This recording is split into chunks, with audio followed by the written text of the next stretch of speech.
Vale, voy a rematar esto. Estábamos con la ley de la refracción, o cómo se explica el principio de Huygens, la ley de la refracción. En el caso de la refracción, ocurre cuando una onda atraviesa la superficie entre dos medios. Dime que eso no una araña, no pasa nada. Si tú no haces nada, si tú no haces nada a ella, ya no te va a hacer nada a ti. Sabéis que todas las personas al cabo de nuestra vida nos comemos no sé cuántas arañas mientras que dormimos. Sí. Ya no duermo, ya no duermo. Mientras que duermes, a lo largo de tu vida te has comido un montón de arañas. Sí. Vale, tengo una onda que viene por un medio en el que la velocidad de propagación es...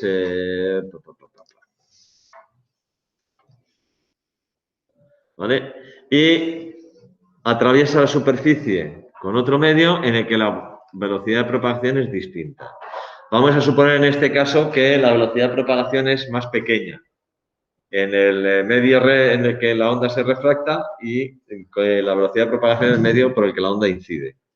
¿Vale? En este caso, lo que ocurre, imaginaos que vosotros cogéis un palo y lo lleváis así. Este representaría el frente de onda. Y le hacéis atravesar la superficie del agua. Cuando esta parte del palo entra en el agua, se frena. Y por el otro lado avanza. ¿Qué ocurre? Que el palo se gira. Pues lo mismo le ocurre a una onda. Cuando llega a la superficie, la parte que penetra primero se frena, la parte que viene después sigue avanzando a la misma velocidad y al final lo que ocurre es que se ha producido un cambio de dirección. En este caso, esa es la forma en que lo explicaría Newton, por ejemplo, el fenómeno de la refracción. De hecho, lo explicaba así Newton. Pero de acuerdo con el principio de Huygens, lo que ocurre es que cuando la onda incidente, esta onda, llega aquí, se convierte en un foco emisor. Y entonces empieza a emitir, pero empieza a emitir a una velocidad que es menor. Voy a dibujar frentes de onda exageradamente pequeños, voy a intentar que me salga lo mejor posible, que es menor que la velocidad con la que se propaga en el medio 1. Es decir, si la unidad de tiempo lo estamos mirando entre estas dos rayas paralelas que he dibujado aquí, eso significa que en este tiempo esta onda ha avanzado esta distancia. Bueno, pues la onda que se ha refractado, que ha pasado por aquí, en ese mismo tiempo ha avanzado solo esa distancia de ahí a ahí, ¿vale? Es decir, cuando la segunda onda que forma el frente llega aquí, la primera ha empezado a emitir y el frente de onda del foco emisor es este. Cuando la tercera llega, la segunda ha empezado a emitir y el frente de onda está más o menos por ahí y esta ha empezado a seguir emitiendo y el frente de onda ya va por aquí, más o menos. Madre mía. Voy a intentar... bueno, así, más o menos. El frente de onda va más o menos por ahí. Entonces, ¿cuál sería, de acuerdo con el principio de Huygens, ahora la envolvente sería, o el frente de onda sería la envolvente de estas? Es decir, fijaos cómo ahora yo desde ahí trazo una tangente y ahora desde aquí trazo la onda refractada, desde aquí trazo la onda refractada y desde aquí trazo la onda refractada. Y se ha producido un cambio en la dirección. ¿Vale? Mientras que la onda que incide en la unidad de tiempo recorre esta distancia, esto sería una longitud de onda, la onda refractada en el mismo tiempo recorre una distancia mucho más pequeña, mientras que esta onda, que es la tercera del frente de onda, en 2 segundos, por ejemplo, ha recorrido esta distancia, desde aquí hasta aquí, la primera que se ha refractado en ese mismo tiempo ha recorrido esta distancia. Entonces, cogíamos los triángulos que había a un lado de otro y al final llegábamos a la ley de Snell. Bueno, llegamos a la ley de la refracción, que la puedo poner así. Seno del ángulo de incidencia por velocidad de la onda en el medio en el que se refracta es igual al seno del ángulo de refracción por velocidad de la onda por el medio por el que incide. O la forma más común, que es la ley de Snell,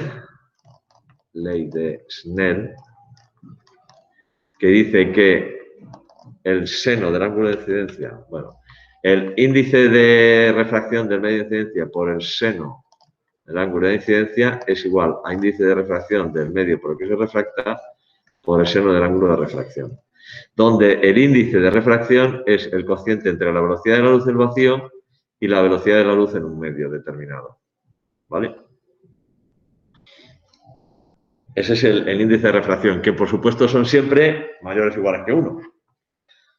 Porque en el caso de que fuera el vacío, la velocidad de la luz en el vacío y la velocidad de la luz en el medio es la misma, con lo cual el índice de refracción es 1. Pero a cualquier medio distinto del vacío, la velocidad de propagación de la luz va a ser, como mucho, igual o normalmente menor, con lo cual los índices de refracción siempre son mayores que la unidad. En el caso del aire se suele considerar 1. Es decir, la velocidad de propagación de la luz en el aire es prácticamente la misma que en el vacío. Bueno, pues así es como explica el principio de Huygens el fenómeno de la refracción. La demostración la tenéis en la diapositiva, pero si queréis la volvéis a mirar, le echáis un vistazo, porque lo importante aquí es esto. Y en este tema incluso la ley de Snell no la vamos a utilizar, no utilizamos nada. En algún ejercicio por ahí hablaba del índice de refracción de una onda, que se propaga por un medio y por otro, un ejercicio que hicimos. Que lo quise hacer adrede precisamente por eso, porque hablaba del índice de refracción. Y el otro fenómeno típicamente ondulatorio es la difracción. Son los fenómenos, bueno, hay estos tres que hemos hablado de la reflexión, la refracción y la difracción. Son fenómenos típicamente ondulatorios y característicos de las ondas. Luego hay otro que es el de la interferencia, que también es característico de las ondas y del que hablaremos ahora. Pero estos se explican con el principio de Huygens. En el caso de la difracción es el cambio de dirección que aparentemente sufre una onda cuando atraviesa una apertura cuyo tamaño es similar o de orden de magnitud similar al de la longitud de onda. Esto se produce o se explica si yo tengo, por ejemplo, una rendija, pues aquí, de este tamaño, y tengo una onda cuya longitud de onda es parecida a esta. Vamos a imaginar que es una onda que viene desde muy lejos y ya el frente de onda es prácticamente plano. Imaginamos que tengo un frente de onda prácticamente plano. Voy a dibujarla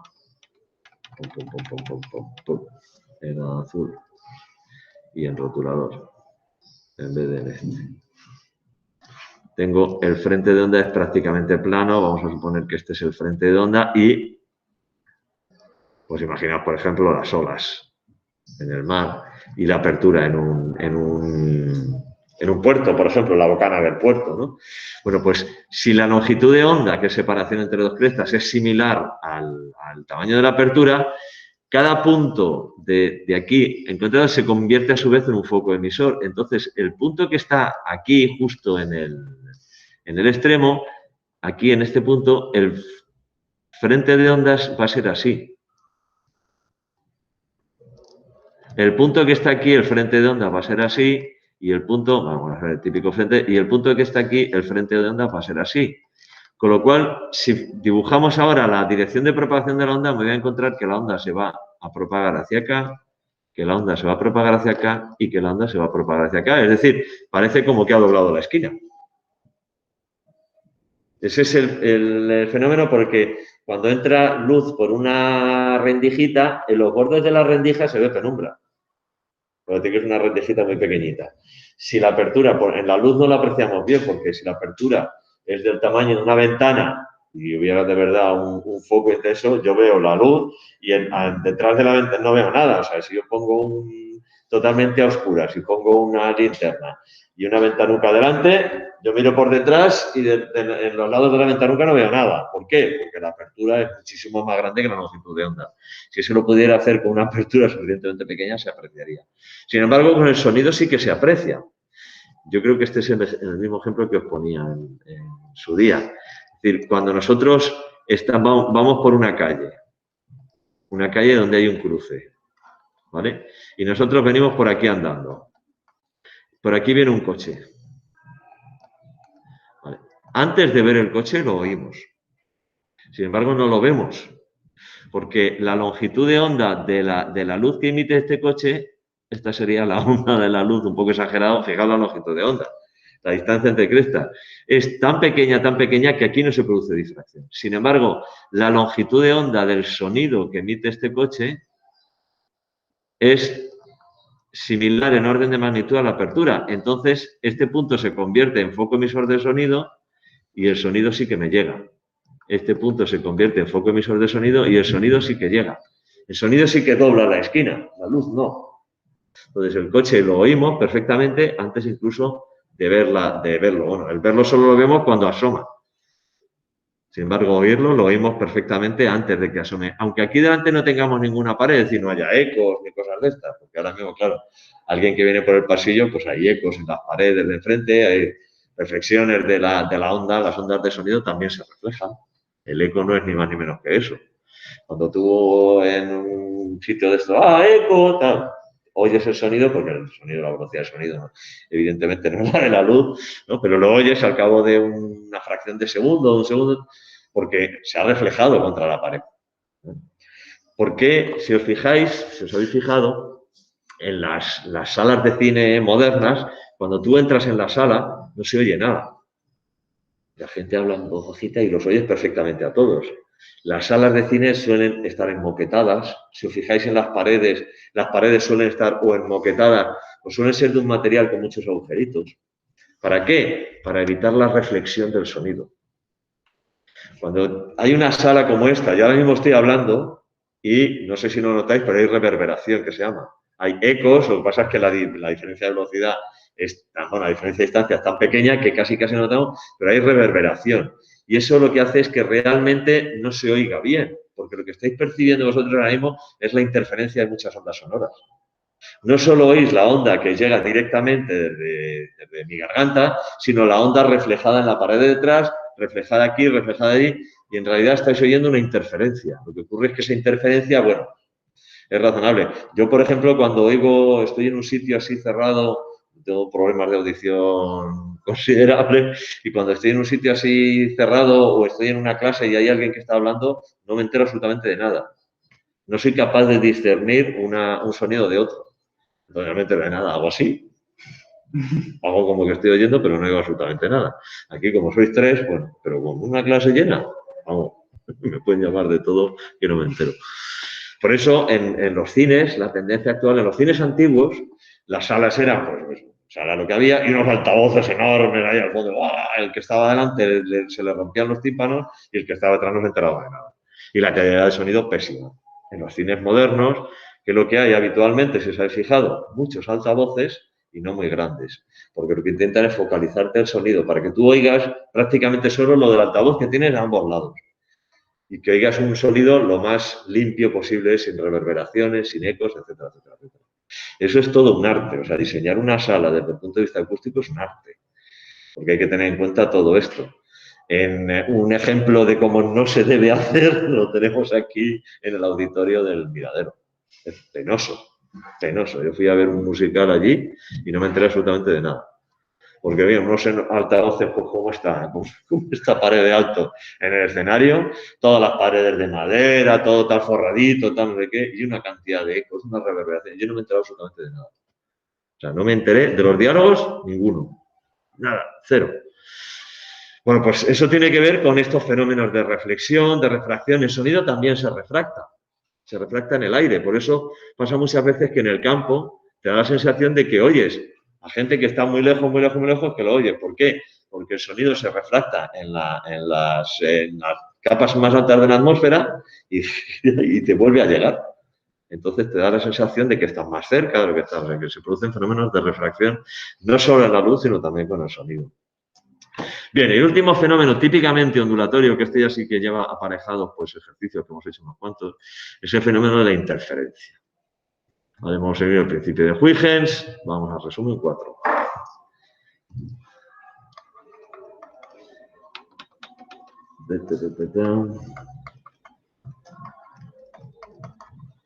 Resumen 4. Interferencias.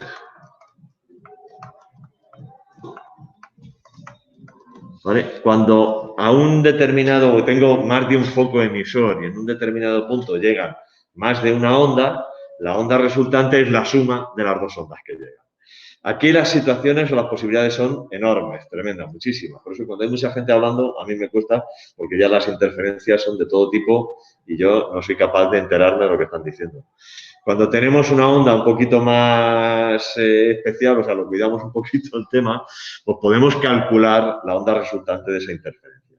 El ejemplo que hacíamos era el de dos focos emisores, tengo el foco 1 y aquí tengo el foco 2, y eran dos ondas exactamente iguales que llegaban a un punto determinado. Una onda era esta y otra onda era esta, y las dos llegaban al mismo punto, pero eran dos ondas exactamente iguales.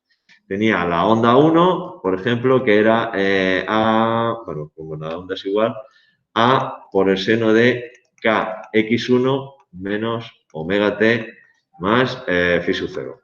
Bueno, vamos a quitarle la fase inicial, porque da igual que tenga o que no tenga fase inicial, al final no, va a seguir siendo la misma fase inicial y esto nos simplifica mucho matemáticamente. Y la onda 2, que sería A por el seno de kx2 menos omega. Las dos llegan en el mismo instante aquí, por lo cual el tiempo es el mismo. ¿Vale? En este caso estamos suponiendo que las dos se propagan hacia la derecha, con lo cual aquí tengo un signo menos. La onda resultante es la suma de las dos. Ni más ni menos que la suma de las dos.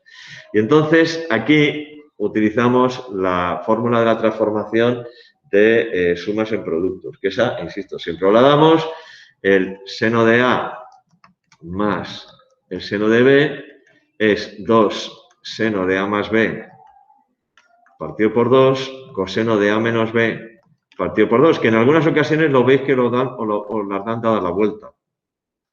Porque siempre el coseno a ser A menos B hay términos que se van a ir y tal, y al final me va a quedar una cosa que va a ser como, bueno, en muchos casos una constante. El coseno de 45, el coseno de, bueno, de pi cuarto, perdón. El coseno de no sé cuántos partes. Y entonces ya, luego ya la parte que va a ser dependiente del espacio y del tiempo va a ser el seno. Y me va a quedar la ecuación de una onda. En este caso, si hacíamos eso, hacíamos la onda resultante, como es, sacaba factor común, me queda 2A por el seno de, pero voy a poner primero el coseno. 2A por el coseno de A menos B, que era kx1 menos omega t menos kx2 menos omega t partido por 2. Este menos está fuera, tiene que estar fuera del paréntesis. Lo he puesto dentro del paréntesis y es fuera.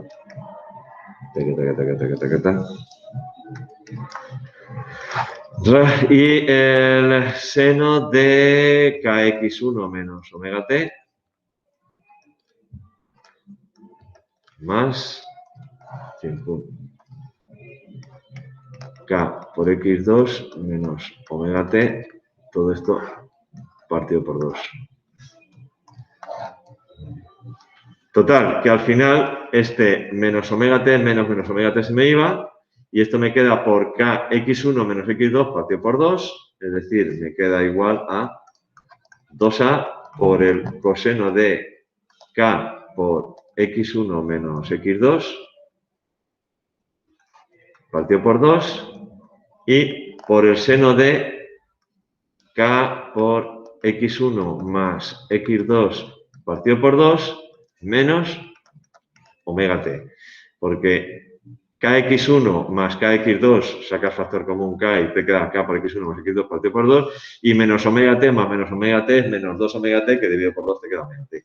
Con lo cual al final lo que tengo es una función de onda, una ecuación de una onda en la que la distancia es la media entre las dos, como si fuese la media entre las dos, el tiempo es el mismo, fíjate que el número de ondas y la frecuencia angular es la misma, ¿vale? Con lo cual la longitud de onda y la frecuencia va a ser la misma y la amplitud puede llegar a ser el doble. ¿Y de qué depende eso? Del valor de este coseno, que puede variar entre 1 y menos 1. Para que el coseno sea 1, es decir, para que el coseno de k por x1 menos x2, voy a ponerlo, fíjate, voy a poner ya aquí, en vez de x1 menos x2 voy a poner incremento de x, que es la diferencia. Incremento de x partido por 2 sea igual a 1 o menos 1, lo que tiene que ocurrir es que k por incremento de x partido por 2 sea un número entero de veces pi. Múltiplos de pi. Con n igual a 0, 1, 2, ¿vale? Cuando n igual a 0, k por x patio es 0 y el coseno de 0 es 1. Cuando vale 1, el coseno de pi es menos 1. Cuando vale 2, el coseno de 2pi es 0, 3pi menos 1, 4pi. Entonces vale 1 menos 1, 1 menos 1, 1 menos 1. Y la amplitud va a ser el doble. O hacia arriba o hacia abajo, pero va a ser el doble. Entonces, como k es 2pi partido por longitud de onda, lo que tengo es la condición para que esto sea 1 es 2pi partido por longitud de onda por incremento de x partido por 2 tiene que ser igual a n por pi. Con lo cual, este 2 con este 2 se me va y este pi con este pi se me va y al final me queda que incremento de x es igual a n por lambda. Es decir, que la diferencia de distancia entre los dos focos emisores con respecto al punto de recepción sea un número entero de veces la longitud de onda. Y entonces tengo lo que llamo una interferencia constructiva.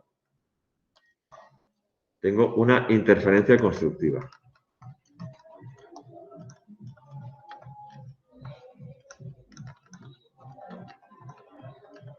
Qué marcha, ¿no? Entonces, las frecuencias bajas sí que las oigo, las frecuencias altas no. Si estuvieran tocando violines yo no me enteraba. Pero chipu, chipu, chipu, chipu, chipu.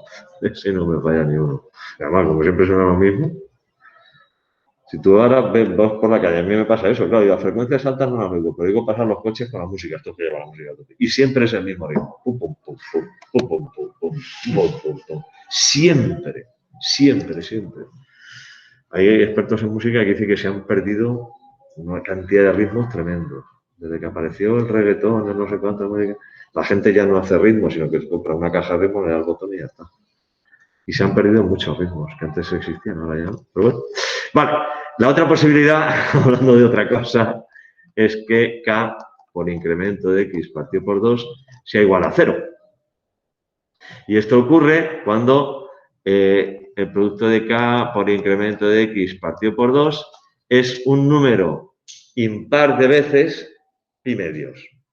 O sea, pi medios, 3 pi medios, 5 pi medios, 7 pi medios, que sería 90, 180, arriba y abajo, vaya, ¿no? Porque claro, si es un número par de pi medios, me sale un número entero de veces pi, y eso sería la otra condición, que sería la de arriba. Con lo cual, para poner un número impar, es 2n más 1 por pi. Pi medios, perdón. 2n más 1, pi medios. ¿Vale? Con n igual a 0, 1, 2, empezando en el 0. Si empiezo en el 0 es 2n más 1. Si empiezo en el 1 es 2n menos 1. Entonces, empezamos en el 0 y ya está. Como k es 2pi partido por longitud de onda, pues al final la condición que tengo es que 2pi partido por lambda por incremento de x partido por 2 es igual a 2n más 1 pi medios. Este pi con este pi se me va, este 2 con este 2 se me va, y al final la condición para tener una interferencia destructiva es 2n más 1 lambda medios. Con n igual a 0, 1, 2, es decir, que la diferencia de distancia entre los focos emisores y el punto de recepción sea un número impar de veces media longitud de onda. O sea, media longitud de onda, 3 medios de longitud de onda, 5 medios de longitud de onda, etcétera, etcétera, etcétera. Y en este caso, tengo interferencia constructiva y la amplitud es el doble de la amplitud. Y en este caso tengo interferencia destructiva.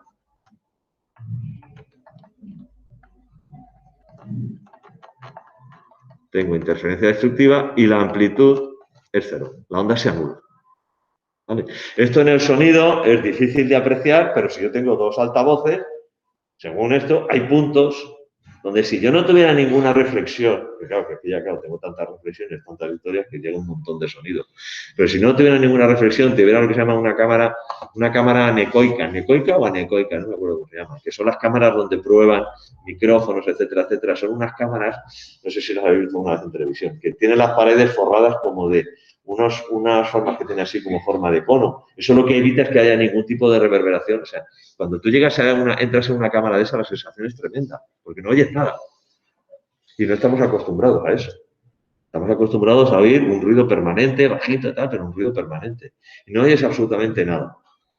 Pues si tú tuvieras una cámara de esas y dos focos emisores en una cámara de esas, es decir, que pudieras garantizar que a un determinado punto solo llegan esas dos ondas, te podrías encontrar puntos en la cámara donde no se oye nada y otros puntos donde se oye.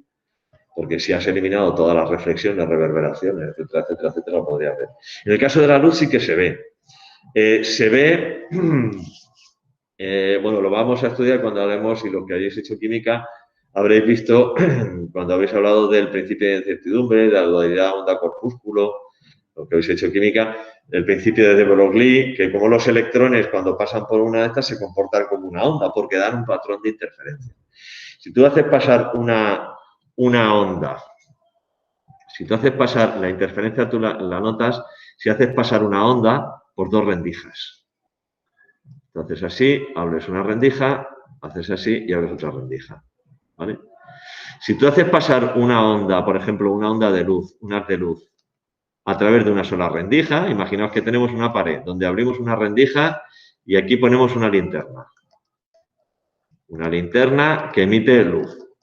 ¿Vale? Y aquí detrás tenemos una pantalla.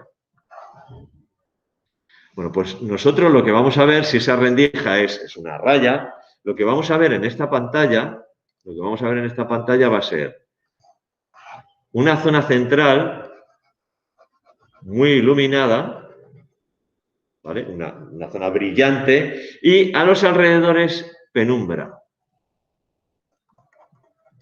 Precisamente por la difracción de la luz. O sea, aquí va a pasar y va a cambiar de sentido, pero la mayor intensidad la voy a encontrar justo delante. Va a haber ondas que se van a difractar y van a llegar a la lata, pero con menos intensidad. Entonces va a haber una raya muy brillante en el centro y hacia los lados penumbra.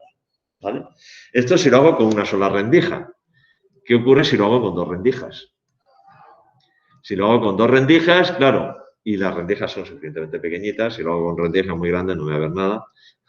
Si lo hago con dos rendijas y tengo aquí dos linternas, una linterna y otra linterna, aquí va a llegar una onda, aquí va a llegar otra, esto se va a convertir en un foco emisor de ondas, esto se va a convertir en un foco emisor de ondas y aquí voy a tener interferencias.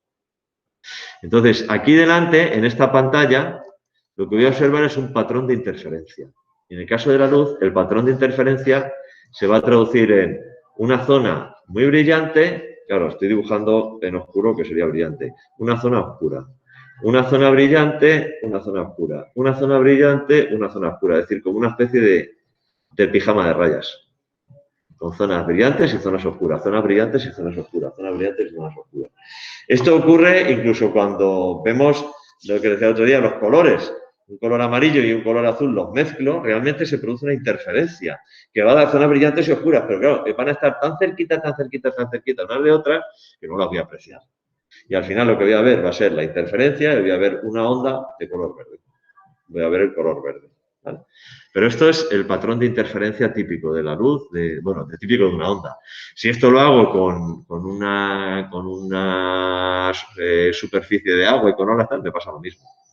Encuentro el típico patrón de interferencia, la típica figura de interferencia en la pantalla de delante. ¿Vale? Bueno, pues esto es el fenómeno de la interferencia. Cuando una onda llega a algún sitio, las ondas se suman. La casuística pues es tremenda. En estos son dos casos, dos condiciones que se tienen que dar para que tenga una interferencia constructiva y una interferencia destructiva. Hay un caso especial de interferencia que era el de las ondas estacionarias. Las ondas estacionarias se producían cuando tenía una onda que iba en un sentido, rebotaba y volvía en el sentido contrario, exactamente con misma longitud de onda, etcétera. ¿Qué era lo que ocurría? Cuando agito una cuerda que está sujeta por dos extremos, la onda va y viene por la misma cuerda y entonces se produce interferencia. Y en estas interferencias de las ondas estacionarias voy a tener una parte que va a depender solo de la posición y otra parte que va a depender solo del tiempo. Porque son dos ondas exactamente iguales, pero que una va y otra viene, con lo cual, en una, el signo de la ecuación de onda, este signo, ¿dónde está este? Este signo en una es positivo y en la otra es negativo. Con lo cual, al final, al hacer la suma y la resta, depende de en qué orden lo haya puesto, me puede quedar como seno de kx, coseno de omega t, o coseno de kx, seno de omega t. Me puede quedar de las dos formas. Esto como tal no entra en lavabo, ¿eh? Ya os lo dije que como tal no entra. En el caso de las ondas estacionarias. ¿Vale? Que me resulta de una onda que va y viene y me puede quedar pues de esta forma. Es igual a 2A por el seno de kx coseno de omega t, como dos partes separadas, una de la distancia y otra del tiempo. O me puede quedar como 2A coseno de kx seno de omega t. Depende de cómo haya escrito yo la onda, ¿vale? Depende de cómo lo haya escrito, si la he escrito como kx menos omega t menos kx, o las combinaciones al contrario, pero bueno, me da igual. Bueno, si pongo siempre kx primero y omega t, solo me quedan estas dos. Estas ondas tienen la particularidad de que si yo hago una foto de la onda, da la sensación de que hay determinados puntos del espacio que no vibran. Si yo le doy agito una cuerda de una guitarra y con una luz estroboscópica observo la imagen, voy a ver que hay puntos en la cuerda que no vibran. Y hay otros puntos que vibran entre la amplitud máxima y la amplitud mínima y hay otros puntos que vibran en medio. Es decir, al final la foto que voy a ver va a ser una foto en la que voy a ver una onda, así, ¿vale? Y el espejo de esta, por decirlo de alguna manera. Pero va a haber puntos que no vibran. Y va a haber puntos que vibran entre extremos máximos y mínimos. Este punto de aquí solo vibra entre ese punto y ese punto. Este punto de aquí solo vibra entre ese y ese. Este solo vibra entre este y este. ¿Vale? Es decir, no es que este punto vibre, este aquí, este también vibra, no, no. Hay puntos que se quedan, parece que están quietos. Estos se llaman nodos, y estos se llaman crestas en las ondas estacionarias. Y ya vimos por los casos particulares de la onda, la cuerda que está sujeta por ambos extremos, que como al estar sujeta por ambos extremos, en los extremos tiene que haber un nodo obligatoriamente, con lo cual no puede vibrar de cualquier manera. Solo puede vibrar de forma que en los extremos haya nodos y eso tiene que ver con relación a la longitud de la cuerda con la longitud de onda. Y las distintas posibilidades de vibración se llamaban armónicos. El primer armónico, el segundo armónico, etcétera, etcétera. Y en el caso del sonido ocurre algo parecido cuando tengo el sonido en un tubo cerrado por un extremo y abierto por otro. En el extremo cerrado tengo que tener un nodo y en el extremo abierto una cresta. Y cuando está abierto por los dos lados tengo que tener cresta en los dos lados. Y eso explica por qué la nota que yo oigo depende de la longitud del tubo por el que estoy soplando. ¿Cómo funcionan las notas de una flauta? Porque yo al destapar o tapar agujeros estoy cambiando la longitud del tubo. Con lo cual, pues así voy cambiando la nota, etcétera, etcétera, etcétera. Bueno, pues esas son las ondas estacionarias que, insisto, como tal no entran en el lavabo. Lo quitaron porque lo quitaron de la matriz de especificaciones, con lo cual preguntas de ese tipo no hacen. Sin embargo, de interferencia, sí. ¿Vale? De interferencia, aplicar esto, siempre se da la fórmula. La transformación de sumas en productos se da. Si en el caso de que sea coseno de A más coseno de B era 2 coseno de A más B partido por 2, coseno de A menos B partido por 2. En el caso del coseno, los dos son cosenos. En el caso del seno, la suma es seno y la diferencia es coseno. La fórmula os la vamos a dar de todas maneras, por lo cual, y si se me olvida darla, me lo decís, os la doy. No os preocupéis. Y ya está, y no tiene más. Y yo creo que nos queda hablar del efecto Doppler, ¿no? Nada más.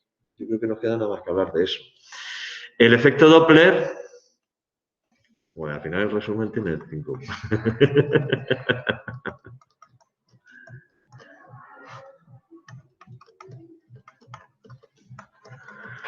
Creo que es con Doppler, ¿verdad? Doppler.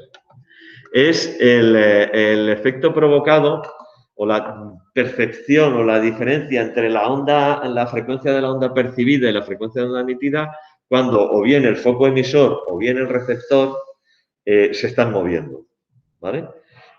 Evidentemente, para que se note, pues la velocidad con la que se está moviendo tiene que ser apreciable con respecto a la velocidad de propagación de la onda, ¿vale? Ya os decía que aquí, en este caso, tenemos que fiarnos un poco de lo que es nuestra intuición. con nuestra experiencia, cuando oímos un coche, cómo se acerca, oímos el sonido más agudo, miau, y cuando pasa por delante de nosotros, el sonido cambia de agudo a grave. Entonces, cuando se está acercando y cuando se está alejando. Cuando se está acercando oímos frecuencias más altas que la que emite el foco emisor. Cuando se aleja o percibimos frecuencias más bajas. Y esto es aplicable tanto al sonido como a la luz, como a cualquier tipo de onda. Lo que pasa es que nuestra experiencia vital con el sonido es diaria. O sea, que es que eso lo oímos a diario. Entonces, aquí hay que fijarse, dice, la frecuencia prima es igual a la frecuencia pop. Y arriba tengo un término que tiene que ver con el receptor. Y esto es velocidad de la onda más menos velocidad del receptor. Y abajo hay un término que tiene que ver con la fuente o con el emisor. Velocidad de la onda más menos velocidad de la fuente. Y aquí tenemos que, insisto, jugar o recordar nuestra experiencia vital, o sea, nuestra experiencia diaria. En cualquier caso, se pregunta solo de forma cualitativa, no cuantitativa. ¿Vale? Entonces, ¿qué ocurre, por ejemplo, si la fuente se acerca? Este es el caso del coche que se está acercando.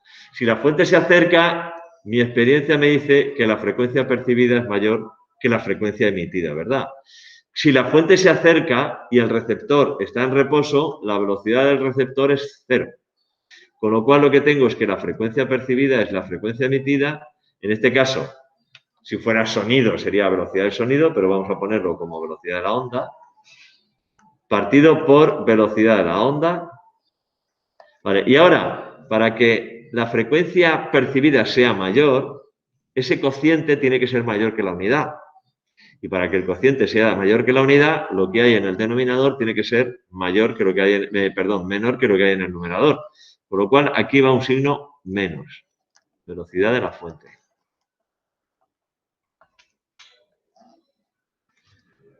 De esta manera, esto va a ser mayor que esto, el cociente va a ser mayor que la unidad y entonces la frecuencia percibida será mayor que la frecuencia emitida.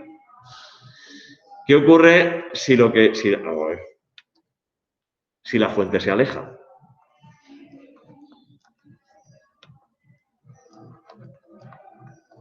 La fuente se aleja. Entonces, la frecuencia percibida es menor que la frecuencia emitida. De nuevo, la velocidad del receptor es 0, por lo cual lo que voy a tener es el caso contrario. F' es igual a F por velocidad de la onda, como la velocidad del receptor no cambia, es 0, perdón, en el término del numerador es velocidad de la onda, y aquí tengo velocidad de la onda, y como esto tiene que ser menor que la unidad, lo de abajo tiene que ser más grande que lo de arriba, por lo cual aquí le corresponde un más. Velocidad de la fuente.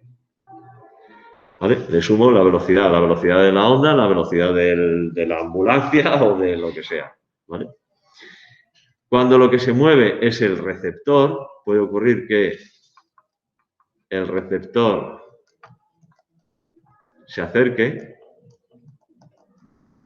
Si el receptor se acerca, de nuevo la frecuencia es mayor, pero ahora lo que ocurre es que la velocidad de la fuente es 0. Con lo cual, F' es igual a F, y aquí lo voy a tener en la velocidad de la onda, abajo. Y arriba voy a tener velocidad de la onda.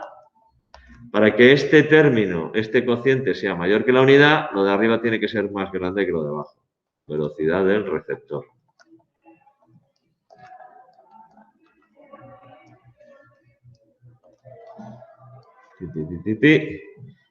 Y en el caso de que el receptor se aleje,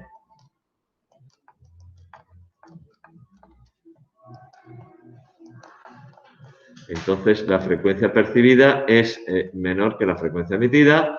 La velocidad de la fuente aquí consideramos que sigue siendo 0. Entonces F' será igual a F. Abajo voy a tener velocidad de la onda.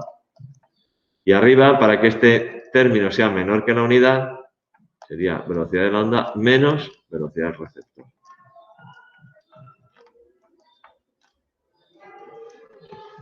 Y así ya tengo las 4 posibilidades del efecto Doppler. Hombre, existiría una posibilidad y es que se estén moviendo los dos. Con lo cual voy a considerar primero uno, luego voy a considerar el otro y al final me va a quedar el cociente. Si se está moviendo, por ejemplo, ambos se acercan, por ejemplo. Ambos se acercan. En este caso, la frecuencia percibida sería velocidad de la onda más velocidad del receptor. Y aquí abajo, velocidad de la onda menos velocidad de la fuente. ¿Vale? ¿Qué es lo que ocurría en ambos casos cuando se acercaban? Puede ocurrir que uno se acerque y otro se aleje. Puede ocurrir que tal. Entonces ya las posibilidades son pues, todas las que queráis. En cualquier caso, insisto, ejercicios numéricos de esto no hay. Como mucho, alguna cuestión de tipo teórico, tipo cualitativo, como explicar qué consiste el efecto Doppler. ¿Vale?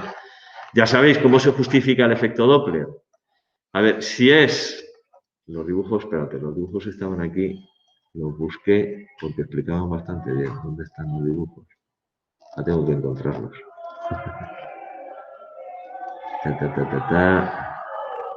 Aquí. Aquí están los dibujos.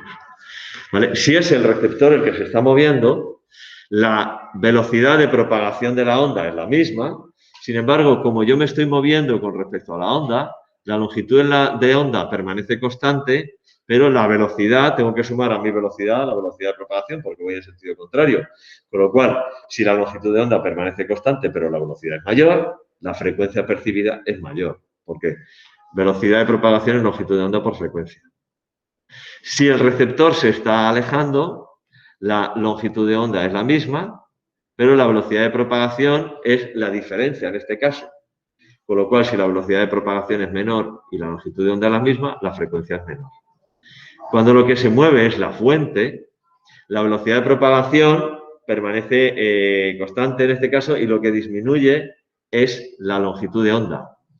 Cuando la fuente se está acercando, la longitud de onda es más pequeña. Yo veo la velocidad que yo percibo la misma, pero hay menos longitud de onda, con lo cual la frecuencia es mayor. Y si la fuente se estuviera alejando, la velocidad también, pero en este caso la longitud de onda es mayor, con lo cual la frecuencia es menor. ¿Vale?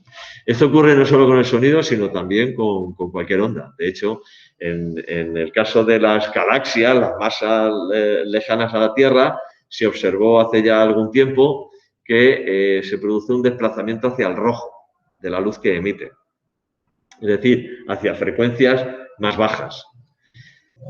El rojo tiene frecuencia más baja, pues tiene longitud de onda mayor, se produce un desplazamiento hacia frecuencias más bajas y eso lo que demuestra es que esas galaxias que están muy lejanas realmente se están alejando de la Tierra. Lo que llevó a pensar en la expansión del universo, que el universo se está expandiendo, etcétera, etcétera, etcétera. Fue por el desplazamiento hacia el rojo. Eso incluso es muy difícil de ver, pero yo recuerdo que se veía con una cabeza batidora de una batidora. Las batidoras tienen cuchillas y algunas tienen un accesorio que es para batir, que es como así como más redondeado. Bueno, pues yo recuerdo uno que era blanco y que cuando tú lo ponías en marcha veía rojo y azul. O sea, si un objeto blanco pasa muy rápido, tú vas a ver delante, vas a ver azul y detrás vas a ver rojo. Porque la luz se desplaza.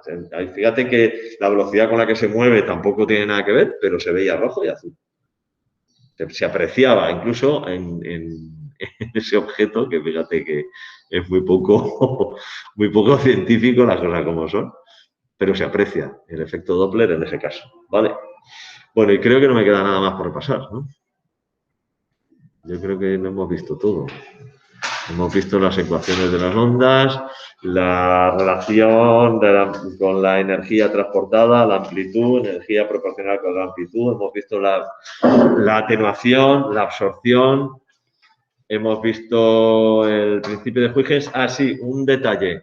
Cuando una onda atraviesa una superficie entre dos medios, la frecuencia permanece constante.